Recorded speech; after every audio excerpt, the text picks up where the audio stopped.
सहारा प्रणाम। मैं हूं आपके साथ ऋषभ अग्रवाल और आप देख रहे हैं सारा समय मध्य प्रदेश छत्तीसगढ़ विधानसभा चुनाव को लेकर सरगर्मियां दोनों ही प्रदेशों में जो है लगातार चल रही हैं। उसी को चलते प्रचार प्रसार पर अब प्रशासन नजर रखने लगा है। मीडिया इंटर मॉनिटरिंग एवं सर्टिफिकेट सेल का गठन किया गया है। टीम के करीब 30 कर्मचारी 24 घंटे प्रिंट, इलेक्ट्रॉनिक, इंटरनेट मीडिया के जरिए होने वाले प्रचार प्रसार की बारीकी से निगरानी कर रहे हैं। इसका कार्यालय जनपद पंचायत फंदा के सभागार में बनाया गया है। हमारे सहयोगी संवाददाता संदीप मिश्रा हमारे साथ हैं। संदीप, विधानसभा चुनाव की तैयारियां लगातार चल रही हैं प्रदेश में और प्रशासन ने अब डिजिटली और इलेक्ट्रॉनिक मीडिया के माध्यम से जो प्रचार प्रसार होना है उसके लिए एक कमेटी का गठन किया है। क्या अपडेट है इसको लेकर जरा बताइए। ऋषभ, अगर हम बात करें निर्वाचन आयोग की तो एक एक नजर पर लगातार कदम रखी जा रही है।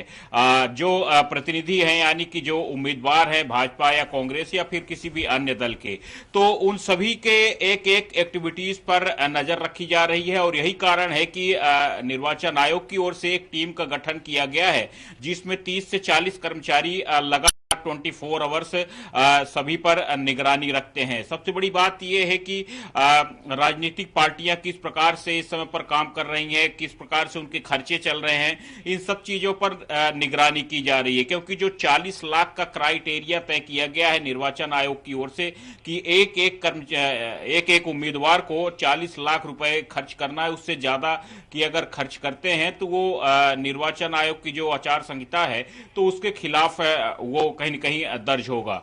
इसलिए ये निगरानी कमेटी का गठन किया गया है जो कि दिन और रात यानी कि 24 आवर्स निगरानी रखती है। उसके लिए अलग से सेल का गठन किया गया है और राजधानी से बाहर एक हॉल बुक किया गया है और वहीं से लगातार निगरानी की जा रही है। जी बिल्कुल संदीप। और इसी के साथ भोपाल में चुनाव प्रशिक्षण में लगभग 16,000 कर्मचारियों की ड्यूटी लगाई गई थी जिसमें 5% नहीं पहुंचे हैं। सभी अनुपस्थित कर्मचारियों से सवाल जवाब किया जाएगा और अगर सही जवाब नहीं मिलता है प्रशासन को तो उन पर कार्रवाई भी की जाएगी। क्या अपडेट है इसको लेकर संदीप? बिल्कुल, देखिए ऋषभ, चुनाव जो होता है तो आमतौर पे शिक्षक करवाते हैं और कहीं न कहीं चुनाव से एक डर होता है कर्मचारियों को, क्योंकि अगर छोटी सी भी चूक होती है, गलती होती है तो वो तब भी उन्हीं की नौकरी का कहीं न कहीं डर होता है, सस्पेंड होने का डर होता है। और कुछ स्वास्थ्य कारणों से भी कर्मचारी अलग अलग तरीके से यहाँ पर चुनाव में ड्यूटी नहीं लगवाना चाहते हैं। यही कारण है कि प्रशिक्षण शिविर जब आयोजित किया गया, करीब 16,000 कर्मचारियों की ड्यूटी प्रशिक्षण में पहले लगाई गई थी जिसमें करीब 5% कर्मचारी नदारद पाए गए। निर्वाचन आयोग का दावा है कि करीब 5% कर्मचारी नहीं आए तो अब उनको नोटिस जारी करके जवाब सवाल किया जाएगा और अगर संतोषजनक जवाब नहीं देते हैं तो उनके खिलाफ अनुशासनात्मक कार्रवाई की जाएगी। क्योंकि एक और भी आंकड़ा सामने आया है ऋषभ की करीब कुछ हजारों की संख्या में ऐसे कर्मचारी हैं यानी कि शिक्षक जो करीब 58 से 60 के आसपास हैं जो कहीं न कहीं स्वास्थ्य कारणों से भी इस चुनाव में कहीं न कहीं शामिल नहीं होना चाहते और उनको अलग अलग तरह से डर भी सता रहा है। उन्होंने अलग अलग तरीके से आवेदन भी दिया है कि कुछ ने स्वास्थ्य कारणों से दिया है या फिर अलग अलग तरीके से उन्होंने कारण दिए हैं कि उनकी ड्यूटी न लगाई जाए। तो कहीं न कहीं यही कारण रहा है कि वो बचाव के चक्कर में प्रशिक्षण में नहीं पहुंचे हैं ताकि उनका नाम काट दिया जाए। जी बिल्कुल संदीप, मैं लौटूंगा आपके पास। एक बार इंदौर का रुख करेंगे। इंदौर से हमारे सहयोगी संवाददाता ललित हमारे साथ जुड़े हुए हैं। ललित, चुनावी सरगर्मियां तेजी से बढ़ रही हैं। चुनाव का समय बहुत नजदीक है, बहुत कम समय बचा है। राष्ट्रीय महासचिव बीजेपी के कैलाश विजयवर्गीय का एक बयान सामने आया है। विजयवर्गीय ने कहा है कि विधानसभा क्षेत्र क्रमांक 1 में ज्यादातर युवा उड़ता पंजाब नशे की गिरफ्त में है, ऐसा उन्होंने कहा है। साथ में कांग्रेस पर भी कई आरोप लगाए हैं। आतंकी संगठन हमास का समर्थन करने को लेकर भी कई बातें कही हैं। क्या है पूरा मामला, जरा बताइए ललित। देखिए, मैं आपको बता दूं, कैलाश विजयवर्गीय जब से उनको टिकट मिला है विधानसभा क्षेत्र क्रमांक 1 से, वे लगातार कुछ ना कुछ नई नई बयानबाजियां कर रहे हैं। कल उन्होंने कैलाश विजयवर्गीय ने एक बयान दिया कि जो है विधानसभा क्षेत्र क्रमांक 1 के साथ साथ इंदौर भी जो है नशे की गिरफ्त में आ रहा है, क्योंकि इंदौर को कहा जाए तो वो उड़ता पंजाब बन जा रहा है। इसको लेकर वे लगातार बयानबाजी करते आ रहे हैं।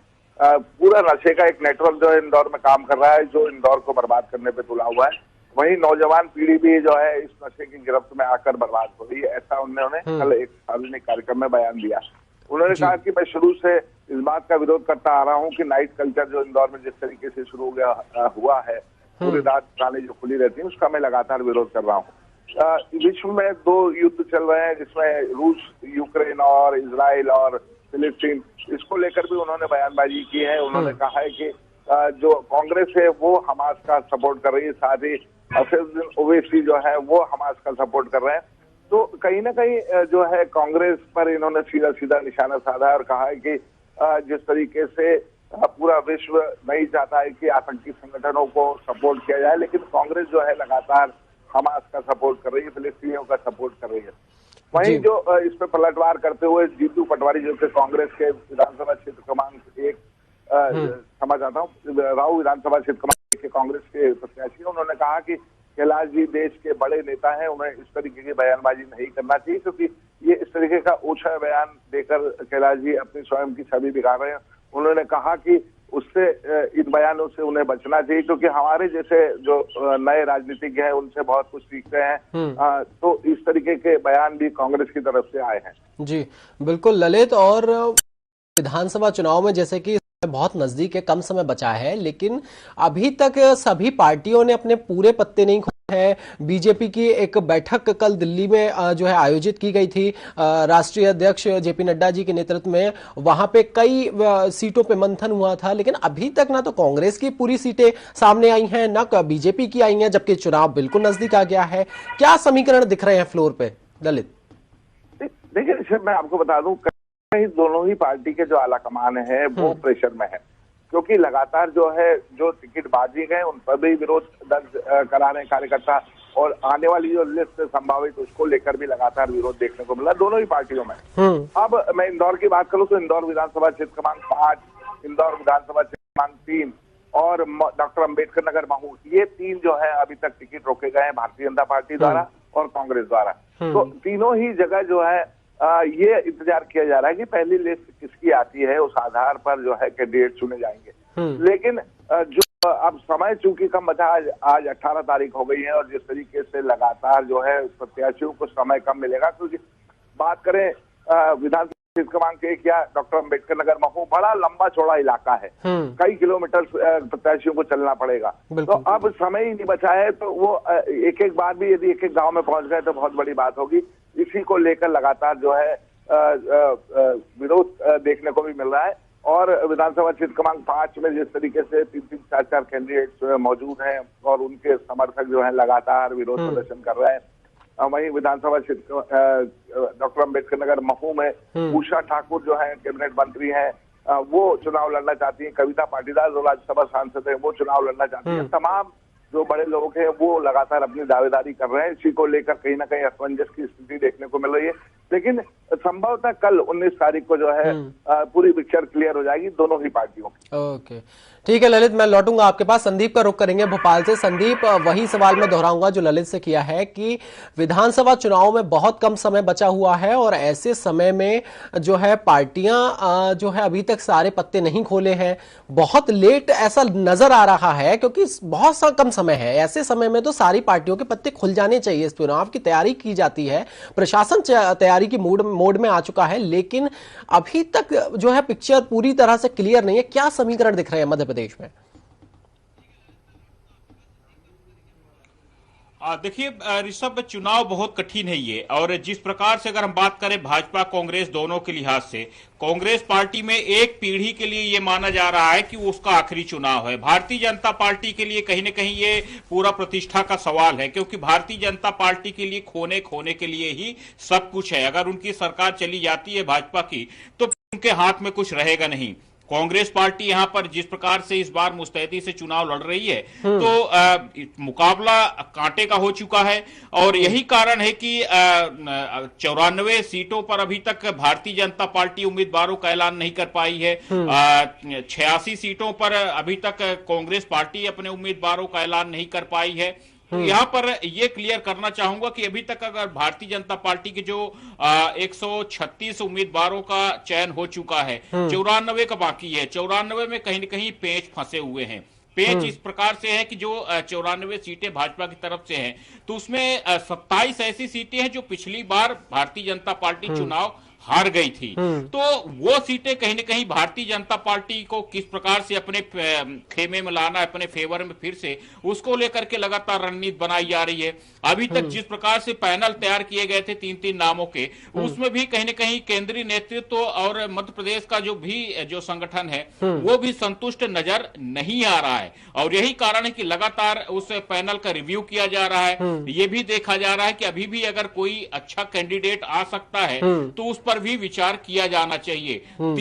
दूसरी बात यह भी है कि असंतोष लगातार देखने को मिला है कार्यकर्ताओं में, क्योंकि जिस कैंडिडेट की घोषणा होती है उसके बाद जो दावेदार दूसरे होते हैं तो वो लगातार प्रदर्शन कर रहे हैं। और इस समय पर यानी कि अब मतदान के लिए महज 27 से 28 दिन का वक्त बचा है, और अगर कार्यकर्ता इस समय पर नाराज होता है तो वो पार्टी के लिए समस्या का सबब बन सकता है। कुछ यही हालात कांग्रेस पार्टी में भी देखने को मिले हैं। जिस प्रकार से शिवपुरी में वहां पर वीरेंद्र रघुवंशी का नाम काट करके दूसरे व्यक्ति का नाम घोषित किया गया, तो कांग्रेस कार्यालय में बड़ी संख्या में कार्यकर्ता पहुंचे, उनके समर्थक पहुंचे और विरोध प्रदर्शन हुआ। इसी तरह से अलग अलग और वहां पर उम्मीदवारों के लिए भी प्रदर्शन किए गए। तो पार्टियां इस समय पर फूंक फूंक के कदम रख रही हैं। वो पार्टियां चाहती हैं कि जिन कैंडिडेटों के नाम आए तो उनका विरोध ज्यादा ना हो, ताकि चुनाव में ज्यादा दिक्कतें भी ना हो। हालांकि डैमेज कंट्रोल की व्यवस्थाएं अलग से भाजपा कांग्रेस ने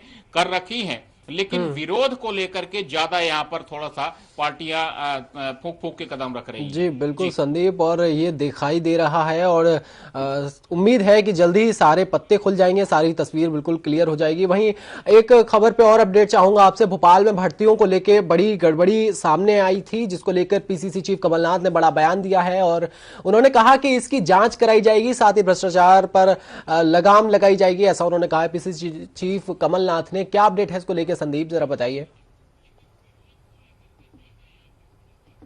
देखिए, बिल्कुल एक तरह से हम ये कह सकते हैं कि ट्रंप कार्ड खेलने की कोशिश की है पीसीसी चीफ कमलनाथ और पूर्व मुख्यमंत्री दिग्विजय सिंह ने। युवाओं की इस दुखती रग पे उन्होंने हाथ रखने का प्रयास किया है, क्योंकि उनकी सबसे बड़ी समस्या बेरोजगारी है। आज कोई भी युवा हो, सबसे पहले वो शासकीय नौकरी की कोशिश करता है और उसके बाद फिर निजी यानी कि प्राइवेट सेक्टरों में जाना चाहता है। हाल के कुछ दिनों में अगर हम बात करें तो मध्य प्रदेश में अलग अलग भर्तियों में कई तरह के घोटालों के आरोप लगते रहे हैं। वो चाहे पटवारी की परीक्षा हो या फिर अलग अलग विभागों, पुलिस की भी भर्ती हुई थी तो उसमें भी भ्रष्टाचार के आरोप लगाए गए थे। तो यहां पर कांग्रेस पार्टी ने दावा किया है कि अगर कांग्रेस की सरकार आती है तो जो भर्तियों में जिस प्रकार से अनियमितता बरती गई है, जिस प्रकार से भ्रष्टाचार हुआ है, तो उसकी जांच कराई जाएगी। इसके लिए बाकायदा ब्रांडिंग की जाएगी कांग्रेस की ओर से।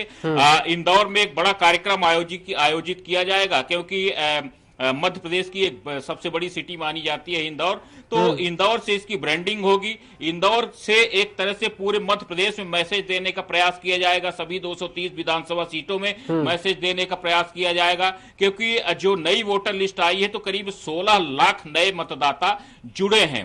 इन 16 लाख मतदाताओं को किस प्रकार से पार्टी से जोड़ना है, पार्टी की रीति नीति से जोड़ना है और फिर उसके बाद उनको वोट बैंक में तब्दील करना है, तो ये बड़ा लक्ष्य है। इसीलिए यहाँ पर भर्तियों में जो भ्रष्टाचार का मामला है उसको लगातार उठाने की कोशिश कर रही है कांग्रेस जी बिल्कुल। और जिस तरीके से युवाओं को साधने की और मध्य प्रदेश की जनता को साधने की कोशिश की जा रही है, वहीं 12,000 केंद्रों में बीजेपी के शक्ति सम्मेलन का आज जो दूसरा दिन है, उसमें हर बूथ पर 51% वोट हासिल करने की रणनीति बनाई जानी है। कार्यकर्ता हर एक बूथ पर 51% वोट हासिल करने की रणनीति और माइक्रो मैनेजमेंट प्लान जो है बनाया जाएगा। क्या अपडेट है संदीप, इसको लेकर जरा बताइए। बिल्कुल, देखिए प्रदेश की जनता को, खासकर जो आधी आबादी या नारी शक्ति कहलाती है। नवरात्रि का वक्त चल रहा है और नवरात्रि को देखते हुए भारतीय जनता पार्टी ने ये नारी शक्ति सम्मेलन का आगाज किया था। 3 दिवसीय ये सम्मेलन होना था, यानी कि 17 से 19 तक, 17, 18 और 19 तारीख, जिसमें कि बीजेपी के वरिष्ठ नेताओं को भी शामिल होना था। कार्यक्रम तो चालू हो चुके हैं। शक्ति सम्मेलन सभी प्रदेश में भाजपा के करीब 10,000 से ऊपर मंडल बनाए गए हैं, तो सभी मंडलों में यह कार्यक्रम आयोजित किया जा रहा है। लेकिन जो दावा किया गया था भाजपा की ओर से कि इसमें बड़े बड़े नेता शामिल होंगे भाजपा के, तो वो कहीं न कहीं गलत साबित हुआ है दावा। सबसे बड़ी बात यह रही कि दिल्ली में लगातार बैठक चल रही। कल देर रात तक भारतीय जनता पार्टी की बैठक चली। आज भी कहा गया है कि दिल्ली में बैठक चलनी है, क्योंकि जो 94 सीटों पर अभी उम्मीदवारों का चयन नहीं हो पाया है, तो उसको लेकर के लगातार मंथन जारी है। तो ये शक्ति सम्मेलन में कहीं न कहीं बड़े नेता जो हैं वो शामिल नहीं हो पाए हैं। तो जिस प्रकार से भाजपा ने इस सम्मेलन की तैयारियां की थी, तो वो तैयारियां कहीं न कहीं फीकी पड़ी हैं। हालांकि अन्य कार्यकर्ता इस पूरे सम्मेलन में भाग ले रहे हैं और महिलाओं के बीच में पहुंच करके लगातार ये बताने का प्रयास कर रहे हैं कि केंद्र और राज्य की सरकारों ने आपके लिए क्या योजनाएं शुरू की और किस प्रकार से आपको उन योजनाओं का लाभ मिल रहा है। जी बिल्कुल संदीप, तमाम जानकारियों के लिए बहुत बहुत धन्यवाद। और रुक करेंगे एक बार फिर से इंदौर के राला मंडल अभ्यारण्य में आने वाले पर्यटकों को एक और सौगात मिलने वाली है। लंबे समय से अभ्यारण्य में बटरफ्लाई पार्क बनाने की कवायद चल रही थी, जिसकी अब शुरुआत हो गई है। यहाँ पर फूलों सहित 40 प्रजातियों के पौधे लगाए जाने हैं। हमारे सहयोगी ललित बने हुए हैं। ललित, क्या अपडेट है इसको लेकर, जरा बताइए। देखिए, इंदौर के समीप राला मंडल एक अभ्यारण्य है जो कि एक पर्यटन स्थल है और होलकर स्टेट के जमाने से ये यहाँ पर मौजूद है। और यहाँ पर जो होलकर राजा है वो शिकार के लिए जाया करते थे। राला मंडल में एक गोलाकार पार्क बनाया जा रहा है, बटरफ्लाई पार्क बनाया जा रहा है, क्योंकि राला मंडल जो है लगभग 243 हेक्टेयर में फैला हुआ है। तो इसमें क्या है कि तमाम जो जंगली जानवर है या तितलियां हैं, अजीब अजीब किस्म की तितलियां हैं, नए किस्म की तितलियां हैं, वो यहाँ पर देखने को मिलती है। इसी को लेकर जो है वन विभाग राला मंडल पे एक बटरफ्लाई पार्क बना रहा है, जिसमें 40 से अधिक फूलों की प्रजाति यहाँ पर इस गोलाकार पार्क में लगाई जाएंगी, जिससे कि तितलियों को यहाँ आकर्षित किया जा सके। साथ ही राला मंडल में बात करूं तो राला मंडल में करीब 250 350 के आसपास चीतल है, सांबर है, और ये 50 हेक्टेयर में फैले हुए हैं। अन्य पौधे भी लगाए जाएंगे, जिनमें सिंदूर का पौधा है, गुड़हल है, मधुकामनी है, टोकेमा है, गेंदा, सीताफल, तमाम जो बड़े पौधे हैं वो भी लगाए जाएंगे, जिससे कि तितलियों को आकर्षित किया जा सके। मैं आपको बता दूं, यहाँ पर जो राला मंडल है, यहाँ पर चीतल है, सांबर है, नीलगाय है, ब्लैक बग है, इस तरीके के जो जानवर है वो भी यहाँ है। और ये लगभग जो है 247 हेक्टेयर में फैला हुआ है। इसी को देखते हुए यहाँ पर बटरफ्लाई पार्क एक बनाया जा रहा है, जिसकी कवायद कुछ दिनों पहले शुरू की गई थी, लेकिन अब इसको अंतिम रूप दिया जा रहा है। जी बिल्कुल ललित, और मैं आपसे एक चीज और जानना चाहूंगा। मौसम जैसे कि बदल रहा है, मौसम का क्या हालचाल है, और फिर मौसम से होने वाली जो बीमारियां हैं, खास तौर पे डेंगू का क्या अपडेट मिल रहा है इंदौर के अंदर, जरा बताइए। देखिए, मौसम जो है वो लगातार मतलब असमंजस की स्थिति मौसम की बनी हुई। देखिए, सुबह जो है तेज ठंड पड़ रही है, कहीं तो बच्चों के लिए स्वेटर निकाल दिए गए हैं, लेकिन दिन में तेज धूप पड़ रही है, जिसके चलते जो है कफ और कोल्ड की परेशानी लोगों में देखने को मिल रही, खासतौर पर बच्चों और बुजुर्गों में। मैं आपको बता दूं कि लगातार इंदौर के जो शासकीय अस्पताल है और निजी अस्पताल है, यहाँ पर डेंगू, मलेरिया और तमाम जो मरीज है वो यहाँ पहुंच रहे हैं, कोल्ड कफ के मरीज पहुंच रहे हैं। इंदौर एमवाई की बात करूं तो लगभग 200 से 300 पेशेंट पर डे एमवाई अस्पताल पहुंच रहे हैं, वहीं निजी अस्पतालों में भी पहुंच रहे हैं। साथ ही जो है डेंगू की बात करूं तो डेंगू में अब तक जो है लगभग 350 मरीज जो है डेंगू के इंदौर में पाए गए हैं, वही मलेरिया के कुछ मरीज भी पाए गए हैं। प्रशासन लगातार, मलेरिया विभाग लगातार कार्रवाई कर रहा है, दवाओं का छिड़काव कर रहा है, जिससे कि डेंगू के लार्वा और मलेरिया के लार्वा पनपे नहीं।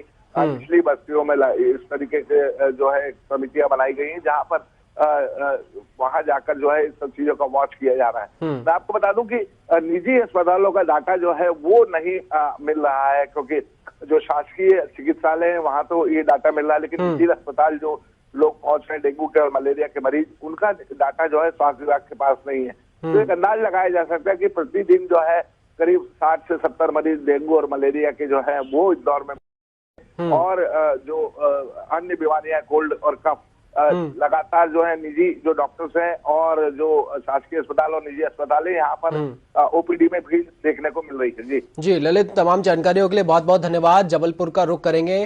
विधानसभा चुनाव को लेकर चुनावी प्रशिक्षण जारी कर दिया गया है और लगातार चुनाव की तैयारी की जा रही है। पीएसएम में अधिकारियों और कर्मचारियों को प्रशिक्षण दिया जा रहा है। साथ ही गैर हाजिर रहने वालों पर, जो कर्मचारी जो है गैर हाजिर है, उन पर कार्रवाई की जा रही है। सुमन पुरोहित हमारे सहयोगी संवाददाता जुड़े हुए हैं। सुमन, क्या अपडेट है इसको लेकर, जरा बताइए। जी देखिए, पूरी तरह से जो है कहना चाहिए कि जिला निर्वाचन कार्यालय जो है जुटा हुआ है तैयारियों में और सभी विभागों के जो कर्मचारी हैं, अधिकारी हैं, उनको इसमें लगाया गया है। पीएसएम की जो बिल्डिंग है उसमें प्रशिक्षण दिया जा रहा है और इसमें एक महत्वपूर्ण बात यह है कि जो भी अधिकारी या कर्मचारी लापरवाही बरत रहे हैं उनके खिलाफ एक्शन भी लिया जा रहा है। अभी तक 100 से अधिक कर्मचारी अधिकारियों को नोटिस दिए जा चुके हैं और साफ समझ में आ रहा है कि जो जिला निर्वाचन जो कार्यालय है वो काफी सख्त है इस मामले में। और जैसा कि जिला कलेक्टर ने भी स्पष्ट किया कि इसमें जिसने भी लापरवाही की उसके खिलाफ कठोर कार्रवाई की जाएगी। और अभी फिलहाल ये जो है प्रशिक्षण जो आगे भी चलेगा और ये जो प्रशिक्षण है जो इस बात को ध्यान में रखते हुए लिया जा रहा है कि किसी भी प्रकार की त्रुटि ना हो और निर्विघ्न जो है निर्वाचन प्रक्रिया वो संपन्न हो। जी बिल्कुल सुमन, और इसी के साथ देश भर में शारदीय नवरात्रि की धूम देखने को मिल रही है, जहां शहर में भी गरबा की धूम देखने को मिल रही है। तमाम कार्यक्रमों का आयोजन किया जा रहा है। नवरात्रि के मद्देनजर कई बड़े आयोजन किए जा रहे हैं। कार्यक्रमों को लेकर सुरक्षा के भी इंतजाम किए गए हैं। क्या अपडेट है इसको लेके, फ्लोर पे क्या समीकरण दिख रहे हैं, बताइए। सब जबलपुर के अलावा पूरे महाकौशल में जो है इन दिनों जो है नवरात्र, शारदीय नवरात्र की धूम है। और खासकर जबलपुर की बात करें तो इन दिनों जबलपुर में जो गरबा है वो जोरों पर रहता है और बड़े बड़े जो है जो प्रतिष्ठान है वो इसका आयोजन करते हैं। इसमें स्पॉन्सरशिप होती है और हजारों की तादाद में परिवार इसमें शामिल होते हैं। तो हर शहर के हर इलाके में अपने अपने स्तर पर जो है आयोजन किए जाते हैं। क्योंकि इस बार जो है चुनावी साल है तो तमाम इस तरह के आयोजनों में कहीं ना कहीं चुनावी रंगत भी दिखाई दे रही है और हर कोई अधिक से अधिक संख्या में वहां पहुंचना चाहता है। तो जबलपुर में कल आज से इसकी शुरुआत हो गई है, कुछ जगहों पर कल से शुरुआत हो गई थी। अब ये 9वीं तक ये जो है आयोजन चलेगा और गरबे की धूम रहेगी। और इस बात को ध्यान में रखते हुए पुलिस ने भी जो है सुरक्षा व्यवस्था को काफी कड़ा किया है। जहां भी आयोजन हो रहे हैं या सार्वजनिक स्थलों पर बैरिकेड्स लगाकर जो पुलिस के जवान वहां पर तैनात हैं। चूंकि देर रात तक खासकर महिलाओं की आवाजाही बनी रहती है, इसलिए पुलिस भी चौकन्नी है। जी बिल्कुल सुमन, अब थोड़ी राजनीतिक खबरों पे बात कर लेते हैं। बीजेपी की मध्य और पनागर विधानसभा के प्रत्याशियों के नामों की घोषणा भी रह गई है। कैंट और पनागर से कांग्रेस ने भी नाम घोषित नहीं किए हैं। आज सूची जारी होने की उम्मीद जताई जा रही है। कल जो है दिल्ली में बैठक हुई थी महत्वपूर्ण, दोनों ही पार्टियों की, बीजेपी की भी और कांग्रेस की केंद्रीय नेतृत्व में। उसमें भी कई नामों पर जो है तैयार किए गए हैं। कई नामों पर मंथन हुआ है, दावेदारों पर के नामों पर मंथन हुआ है। क्या समीकरण देखने को मिल रहे हैं, क्या अपडेट है इसको लेकर, जरा बताइए सुमन। जी देखिए ऋषभ, जबलपुर जिले में 8 विधानसभा हैं। 8 विधानसभा में से 4 विधानसभा कांग्रेस के पास है, 4 विधानसभा भारतीय जनता पार्टी के पास है और दो ऐसी विधानसभा है जहाँ पे कांग्रेस और बीजेपी ने अभी अपने कैंडिडेट जाहिर नहीं किए हैं। अगर बात करें भारतीय जनता पार्टी की तो यहाँ से कैंट विधानसभा की बात करें, कैंट विधानसभा से अशोक रोहाणी है जो कि स्वर्गीय ईश्वरदास रोहाणी के पुत्र हैं, जबकि विधानसभा अध्यक्ष भी रहे। तो लंबे समय से ये सीट जो है भारतीय जनता पार्टी के पास है। तीसरी बार ये अशोक रोहाणी चुनाव लड़ रहे हैं। ऐसे में कांग्रेस के लिए ये अभेद्य किला माना जा रहा है। तो अब कांग्रेस लगातार इस पर मंथन कर रही है कि ऐसा उम्मीदवार दिया जाए जो बीजेपी से ये सीट छीन सके। तो अब आने वाले दिनों में उम्मीद ये की जा रही है आज या कल यहाँ का भी नाम सामने आ जाएगा। और इसी के साथ साथ अगर कैंट के अलावा बात करें मध्य विधानसभा की तो भारतीय जनता पार्टी जो यहाँ पिछली बार उसका भारतीय जनता पार्टी का जो किला ढा दिया था कांग्रेस ने और यहाँ से शरद जैन जो कि पूर्व मंत्री हैं वो चुनाव हारे थे। तो भारतीय जनता पार्टी के लिए प्रतिष्ठा का सवाल है। तो यहाँ से भी अभी तक भारतीय जनता पार्टी ने अपना उम्मीदवार घोषित नहीं किया है। यही स्थिति पनागर की भी है। तो पनागर में भारतीय जनता पार्टी चुनाव लड़ने जा रहे हैं। सुशील तिवारी इंदू है, लेकिन कांग्रेस ने अभी तक यहाँ से अपना उम्मीदवार जाहिर नहीं किया है। तो कुल मिलाकर आज या कल में तो सभी दोनों सीटों में से कांग्रेस और भाजपा अपने उम्मीदवार जाहिर कर सकते हैं। और इसी को लेकर अभी जो है जो संभावित जो प्रत्याशी हैं उनके बीच में जो कहना चाहिए कि जो गहमा गहमी या राजनीतिक गलियारों में ये चर्चा का विषय है। जी बिल्कुल सुमन। और सुमन, ये देखने को मिल रहा है कि चुनाव का समय नजदीक है, बहुत ही कम समय है। ऐसे समय में सारी पार्टियां बिल्कुल जो है चुनावी मोड में आ जाती हैं, लेकिन अभी तक पार्टियों ने पत्ते नहीं खोले हैं। दिल्ली में 5 घंटे मंथन के बाद 3 ज्यादा प्रत्याशियों के नामों पर जो है मंथन हुआ है और तमाम चीजें चल रही है। क्या अपडेट मिल रहा है सुमन, जरा दीजिए। जैसे कि जो जबलपुर की बात करें या महाकौशल की बात करें, महाकौशल में 38 सीटें हैं टोटल, और जिसमें से 24 जो सीटें हैं वो भारतीय जनता कांग्रेस के पास है। और उसमें से भी 25वीं जो सीट है कांग्रेस के ही निर्दलीय प्रत्याशी ने चुनाव जीता था। तो मतलब एक तरह से हम कह सकते हैं कि 25 सीटें जो है कांग्रेस के पास है, 13 सीटें जो है भारतीय जनता पार्टी के पास है।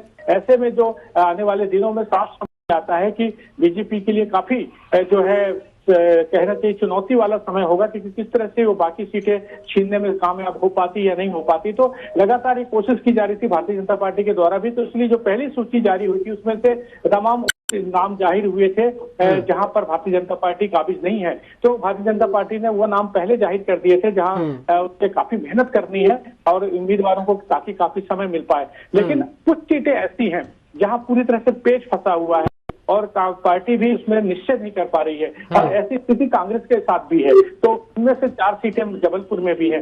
तो कुल मिलाकर अब ये आने वाला समय ही बता पाएगा कि कब तक ये सीटें टिकती हैं। लेकिन ये जरूर है कि जिन्हें पहले डिक्लेयर हुआ उनको काफी समय मिल गया लोगों से संपर्क करने का। और ऐसे में जितनी लेट कोई भी पार्टी प्रत्याशी का नाम घोषित करेगी उसको नुकसान ही होना है। जी बिल्कुल सुमन, तमाम जानकारियों के लिए बहुत बहुत धन्यवाद। रुक करेंगे छत्तीसगढ़ का। मध्य प्रदेश के बाद छत्तीसगढ़ की राजनीति को समझेंगे। हमारे सहयोगी संवाददाता नदीम के साथ जुड़े हुए हैं। नदीम, कल जो है कांग्रेस की केंद्रीय जो है नेतृत्व में बैठक हुई थी और उसमें कई सारे नामों पर जो बाकी की विधानसभा सीटें रह गई हैं उन पर जो है चर्चा हुई और उन पे दावेदारों जो हैं उनके नामों पर मंथन हुआ है। क्या अपडेट मिल रहा है इसको लेके, जरा बताइए।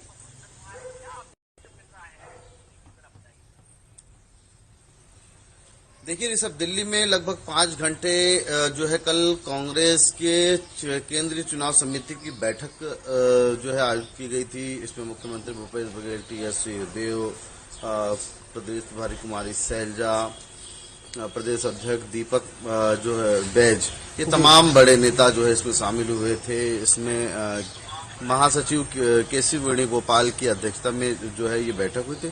इसमें छत्तीसगढ़ में जो बचे 60 सीट है उन नामों पर जो है यहाँ पर मंथन यहाँ पर किया गया है। उन नामों पर मंथन के साथ ही चुनाव दूसरे चरण में जहाँ मतदान होने हैं उन सीटों पर कांग्रेस की क्या स्थिति है, क्या रणनीति है, किस तरह से उम्मीदवार का कौन चेहरा वहां पर प्रभावी होगा, किस विधायक की सीट काटेंगे तो वहां पर की सीट जो है एंटी इनकम जैसे हारते चेहरा बदल दिया जाता तो वो सीट कांग्रेस के कहीं ना कहीं पाले में आ जाती।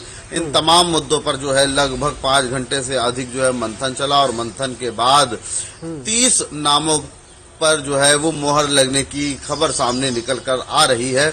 उन 30 नामों की पहली सूची आज या कल जो है वो जारी करने की संभावना यहाँ पर जताई जा रही है। हालांकि 18 तारीख के जो है मुख्यमंत्री भूपेश बघेल ने कहा था कि 18 तारीख के हमारी दूसरी लिस्ट यहाँ पर जारी होगी। तो आज ये उम्मीद की जा रही है कि जिस तरह से पिछले बार नवरात्रि के पहले दिन सुबह सुबह कांग्रेस ने जो है अपने पहले 30 उम्मीदवारों की घोषणा यहाँ पर की थी, तो उसी तरह जो है इसमें भी 30 उम्मीदवारों की दूसरी सूची भी देर शाम तक जो है कांग्रेस जारी करेगी। उसमें ये बात निकलकर सामने आ रही है, जो बात सूत्रों से के हवाले से हमें खबर लगी ऋषभ, कि उसमें बिलाईगढ़ के विधायक जो है चंद्रदेव राय उनकी टिकट कट सकती है।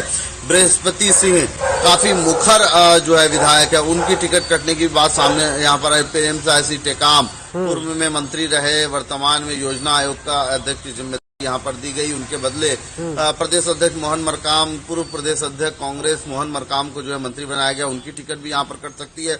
इसके अलावा तखतपुर विधायक रश्मि सिंह की टिकट कटने की संभावना यहाँ पर जताई जा रही है। बलौदा बाजार से जो है शकुंतला साहू की टिकट यहाँ पर कट सकती है। इसके अलावा सिहावा से लक्ष्मी ध्रुव की टिकट कट सकती है। धरसीवा से अनिता योगेंद्र शर्मा की भी टिकट यहाँ पर कट सकती है। तो लगभग दूसरी सीट में 10 से 12 विधायकों की सीट जो है वो टिकट कटने की यहाँ पर संभावना जताई जा रही है। हालांकि जो है जब लिस्ट सामने आएगी तो किन विधायकों को जगह मिलती है, कौन नए चेहरे होंगे जिन पर कांग्रेस विश्वास जताई है, और कौन से ऐसे विधायक होंगे, सिटिंग एमएलए होंगे जिनकी टिकट कटेगी, ये तो सूची आने के बाद यहाँ पर जो है वो पर्दा जो है उससे उठेगा। बिल्कुल नदीम, और जिस तरीके से आप बता रहे हो कि कल जो 5 घंटे दिल्ली में मंथन चला है उसमें 30 नामों पे जो है मंथन हुआ है, बाकी के नाम भी रह गए हैं। चुनाव का समय बेहद नजदीक नदीम, लेकिन अभी तक पत्ते नहीं खुले हैं पूरी तरह से। क्या फ्लोर पे क्या समीकरण दिखाई दे रहे हैं राजनीति को लेके कि अभी तक जो है चेहरे तक सामने नहीं आ पाए हैं? देखिए ऋषभ, कांग्रेस कोई भी ऐसा कदम नहीं उठाना चाहती जिससे कांग्रेस को नुकसान हो और वो सरकार बनाने से चूक जाए। इसी तरह से महीन से महीन, मतलब बारीक से बारीक मंथन जो है वो करती यहाँ पर नजर आ रही है, खास करके चेहरों को लेकर के कि चेहरे कितने प्रभावी होंगे। क्योंकि देखिए विधानसभा में एंटी इनकम्बेंसी कई विधायकों की जो है सर्वे में सामने आई, कई विधायकों के परफॉर्मेंस से जनता खुश नजर आई। तो इन बातों का खास ख्याल रखा जा रहा है कि विधायक की कार्यशैली, विधायक का कार्य क्षेत्र किस तरह से प्रभावी रहा है, कितना वो अपने इन 5 सालों में सक्रिय रहा है। जबकि संगठन ने बार बार चेताया कि अपना परफॉर्मेंस अगर नहीं सुधारेंगे तो आने वाले वक्तों में नुकसान उठाना पड़ सकता है। और पार्टी क्यों नुकसान उठाएगी, आप ही नुकसान उठाएंगे, इस बात का सीधा संकेत भी यहाँ पर दिया है। मुख्यमंत्री भूपेश बघेल जब भेंट मुलाकात कार्यक्रम के लिए जब विधानसभा का दौरा कर रहे थे, उस दौरान भी विधायकों की जो रिपोर्ट कार्ड ले रहे थे, उस दौरान भी उन्होंने नसीहत दी, अगर कोई विधायक काम करने में, जनता की बातें मानने में, जनता के जो है समस्याओं को सुनने में, हल करने में अगर कोताही करता है तो आने वाले वक्त में पार्टी और जो है उसको जो है निश्चित रूप से दरकिनार करेगी और नए चेहरों को वहां मौका देगी। वक्त दिया था सुधरने का, नहीं सुधरे, अब आने वाला वक्त जो है दावेदारी का है, दावेदारों को नए चेहरे को मौका देने का। हालांकि ये उम्मीद की जा रही है कि लगभग 90 विधानसभा सीटों में कांग्रेस जो है 20 से अधिक जो सिटिंग एमएलए है उनकी टिकट यहाँ पर काट सकती है, कई नए चेहरों को यहाँ पर मौका दे सकती है। जैसे पिछले सीटों में देखा कि 7 से 8 लोगों नए चेहरे थे, उनको यहाँ पर मौका जो है 30 में से दिया गया है। राजनांदगांव से डॉक्टर रमन सिंह के खिलाफ जो है वो भूपेश बघेल के बहुत ही करीबी जो है गिरीश देवांगन को यहाँ पर चेहरा बनाया गया है। हम अगर भानु प्रतापपुर से बात करें तो वहां नया चेहरा जो है यहाँ पर अंतागढ़ से जो है अनूप नाग को बदल दिया गया।